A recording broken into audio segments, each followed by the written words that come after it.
A couple of weeks ago I had the chance to talk with Craig Roost from Council Tools about a really cool axe. You may notice, by the way, I think Craig looks a little bit like Wolverine, but anyway, we're going to take a look at that interview coming up next here on Survival on Purpose.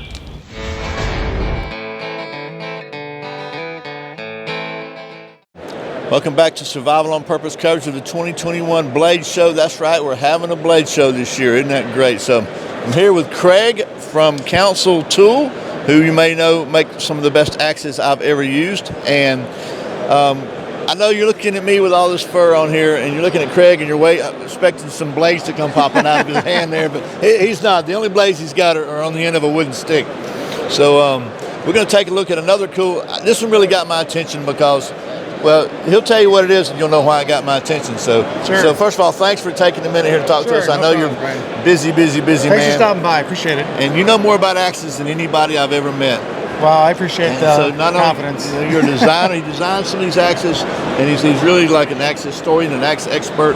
So, like, I just know that an axe feels good. We were talking yesterday. I know that it feels good or doesn't feel good when you're using it. He knows why. So anyway, tell us about this one. I like this one a lot. Yeah, so this is a Council Tools sport utility version of a Flying Fox woodsman hatchet. Okay, it is a camp tool or a camp axe that's got multifunction. It's got a nice blade to it for chopping. You can split with it, but it also has a hardened pole, so you don't have to be afraid of using steel tent stakes or driving nails or releasing the hitch on the truck. You know, it's a multi-use tool. Right. And its lineage or its design aspects are basically based off of some vintage axe heads, so collectors can see some of the designs from other tools or other axes in this design. So there's an automatic identification, or they recognize it as a vintage tool. It looks like an axe to me, but right. So there's a little bit of Plum National in here. There's a little bit of True Temper Tomahawk from the 50s, and then the nice thing that also is that it also is under the specs. It is designed for competitive throwing, and the Flying Fox has actually won 2 world championships back to back. Okay. But it's a camp axe first and a throwing axe second. So this design has won 2 world championships. Yes, sir. That's pretty impressive, because I like to occasionally throw sharp stuff, and so that's why it kind of got my attention.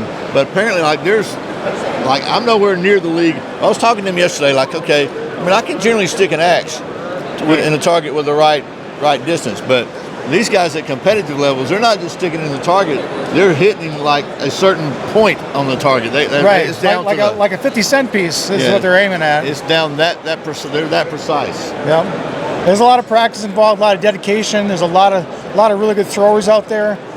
Council Tool is dedicated to supporting that community. Right. Not just because that we got to sell them axes, but it's all rising tide lifts all ships. The more people that get to use or are exposed to axes, I think the better off the society is going to be. Getting back to our roots, getting back to working with our hands and stuff. So throwing is just a gateway into gardening and yard work. So and like all Council Tool axes, these things are 100% made in the good old USA, right? Yes, sir. Yep, we use domestically sourced steel and wood for our handles, and they're produced in Lake Waccamaw, North Carolina, since 1886. So this is not like assembled in the USA from foreign components. This is by golly made in the USA by by golly USA Americans. Yes, sir. And so it's always not only. And a lot of people say that they want to support, but it's not just supporting the USA. I'm telling you, this is absolutely first quality. Every Council Tool axe I've ever seen, it's like the real deal. It's first quality, as good as any. Everybody talks about these European axes. These are as good or better than any European axe I've ever seen. Sure. And they're priced competitively. Compared to, some of those things are several $100s for an axe. You can get a really good Council Tool axe for under $200, under $100 in some cases. Yep. It all depends on what you're looking for and how much money you want to spend, what your budget is, and how many bells and whistles you want. They're priced accordingly to the components and the design that they're made from. So, for example, what's the retail on this axe? These right now they're retailing between $50 and $55. $50 and $55 for a made in the. Man, I was thinking you were going to say It's 125 bucks. I would say that's a great deal. So 50 to 60 bucks for a made in the USA, very functional, usable hatchet that you can beat on, and also that has won 2 world championship throw-ins. Man, that is like a no-brainer.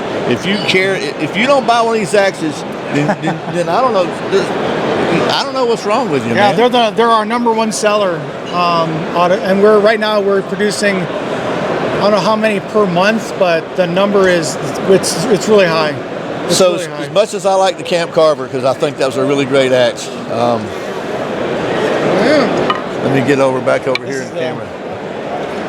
So that's the one we looked at on the channel. I like this a lot, but I'll have to say, if I could buy one right now, based on if I could buy one Council Tool camp hatchet, this would probably be it, man. Because for the price, and I'm not trying to say don't buy the nice one. I don't want to cost you any sales here. No. But you know, like We'd rather have people have the tool that works best for them, that feels the most comfortable for them, that they work safely and efficiently.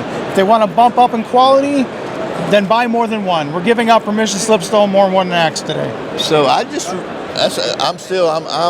literally shocked, okay?